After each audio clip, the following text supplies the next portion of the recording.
sconosciuto.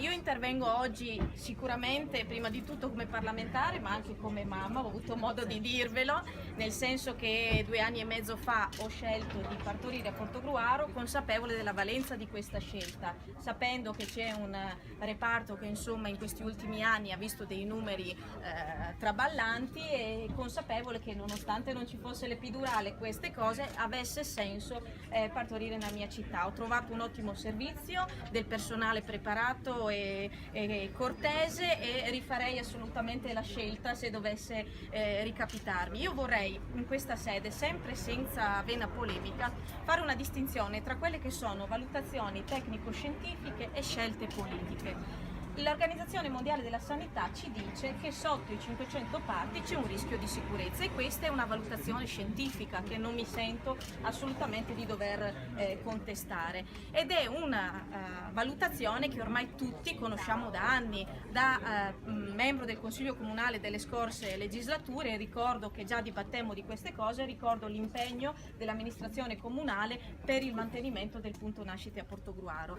Di fronte a questo dato, che quindi è incontrovertibile, io penso che la lotta non debba essere per cercare di derogare a questo limite, ma che l'impegno debba essere per un investimento affinché questi 500 parti ci siano, e siano anche molti di più.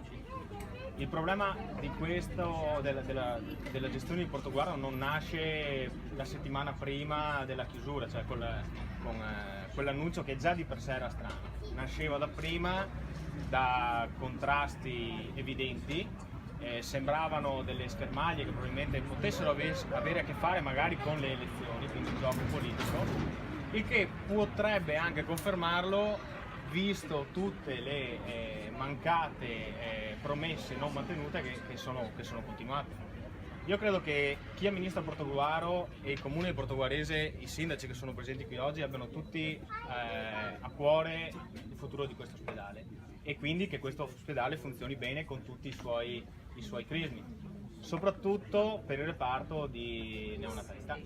Uno è la chiarezza su quello che è l'organizzazione dei punti nascita in Veneto, perché quello che sta succedendo qui succede anche ad Asiago, succede in altri paesi in cui ci sono alcune criticità e in cui giustamente le mamme chiedono maggiore attenzione e i cittadini chiedono anche maggiori investimenti o chiarezza negli investimenti. Questo l'abbiamo già chiesto più volte e ritorneremo a chiederlo anche grazie al vostro impegno, perché la stabilità della riapertura del punto nascita di Portogruaro non dipende solo dall'US 10, dipende da una riorganizzazione completa di tutto il Veneto e dagli investimenti che la Regione Veneto vuole fare anche all'interno degli stessi presidi ospedalieri e anche dell'interconnessione col territorio.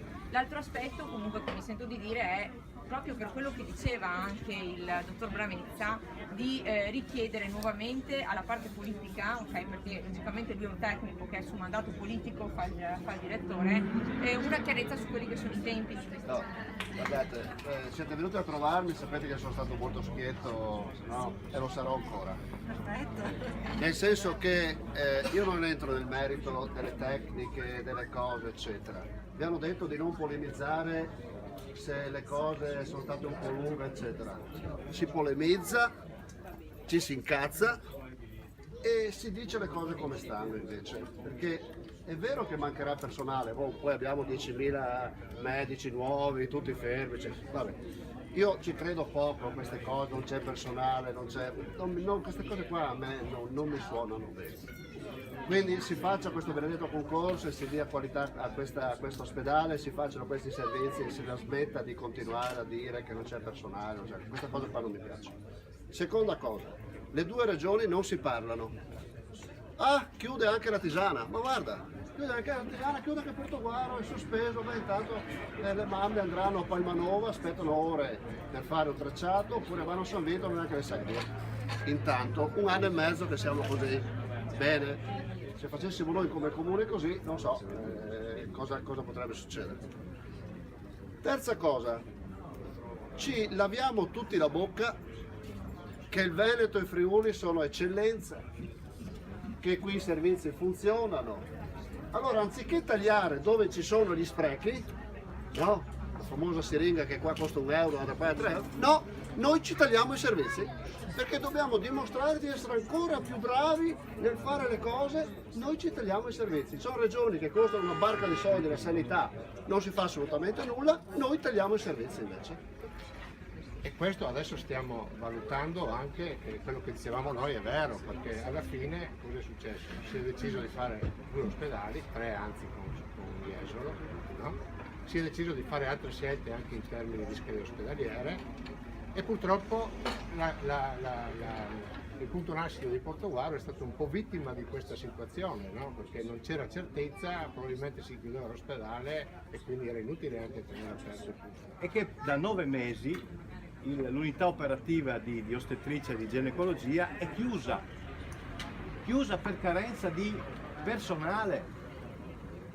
Questo ha ragione il sindaco Codognoto, è un fatto inusitato, è un fatto grave che si chiuda un reparto per carenza di personale.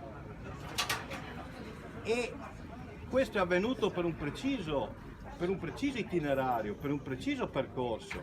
Purtroppo, lo devo dire da cittadino di Portogruaro, un percorso che ha visto il nostro ospedale, è stato detto prima, in difficoltà. Un ospedale che non si è nel tempo riqualificato, non si è nel tempo specializzato. Queste sono le conseguenze. Quindi il nostro gruppo ha chiesto anche su questo tema un consiglio comunale il 1° febbraio ed è stato fatto, ha presentato una mozione su questo tema, è intervenuto in modo continuo, costante sui temi della nostra sanità ed in particolare su questo tema. Questo ovviamente qui non è adesso il momento di parlare del perché c'è stata questa direzione verso l'ospedale unico eccetera, ma insomma abbiamo fatto anche in consiglio. Comunque noi in consiglio comunale non si è parlato di questo, si è parlato proprio della statuizione del futuro. Allora, il punto nasce, adesso noi come voi insomma ho delle indicazioni, ho parlato un paio di volte, abbiamo avuto l'indicazione che vi ha detto veramente l'altro giorno, insomma c'è questo punto, c'è la